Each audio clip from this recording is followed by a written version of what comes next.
യൂക്ലുലേറ്റ് ആ കൊച്ചു നഗരത്തിൽ ഞാൻ ഉറക്കമുണർന്നു. 2500-ൽ താഴെ പോപ്പുലേഷനുള്ള ഭൂമിയുടെ എക്സ്ട്രീം കോർണറുകളിലൊന്നാണ് ഈ നഗരം. നല്ലൊരു കോഫിയും ഒരു സാൻഡ്വിച്ചുമായിരുന്നു ബ്രേക്ക്ഫാസ്റ്റ്. ഒട്ടും സമയം കളയാതെ ആദ്യ ലൊക്കേഷനായ ടോൺക്വിൻ ബീച്ചിലേക്ക് യാത്ര തിരിച്ചു. കരടിയെ പ്രതീക്ഷിച്ചു പോയ എനിക്ക് പക്ഷേ ഒരു പാമ്പിനെയാണ് ഹൈക്ക് തന്നത്. പസഫിക് ഓഷ്യനെ കാണുന്നതിന്റെ ആവേശത്തിലായിരുന്നു ഞാൻ.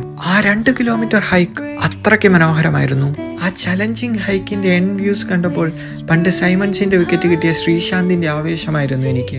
ഐലൻഡിന്റെ ഓരോ ഇഞ്ചും എന്നെ അത്ഭുതപ്പെടുത്തി. അതിലെനിക്ക് ഏറ്റവും കൗതുകമായി തോന്നിയത് ഇതൊന്നും ഒട്ടും ക്രൗഡഡ് അല്ല എന്നതായിരുന്നു. ഐലൻഡ് എനിക്കായി ഒരുക്കിയ സ്പെഷ്യൽ ഗിഫ്റ്റ് ടൈഡ് പൂൾസ് ആയിരുന്നു. എൻ്റയർ വേൾഡിൽ പോലും 7-8 ലൊക്കേഷനുകളിൽ മാത്രം ലൈവായി കാണാൻ പറ്റുന്ന ആ അത്ഭുതം കണ്ടതിന്റെ ആവേശത്തിലായിരുന്നു ഞാൻ. ഒരു ബാക്ക് പാക്കർ എന്ന നിലയിൽ എനിക്ക് ഏറ്റവും സാറ്റിസ്ഫൈങ് മൊമെന്റ് ആയി തോന്നിയത് കുറച്ച് റിസ്ക് എടുത്താണെങ്കിലും കണ്ട സ്റ്റാർ ഫിഷും അനമോണീസും ഒക്കെ തന്നെയായിരുന്നു.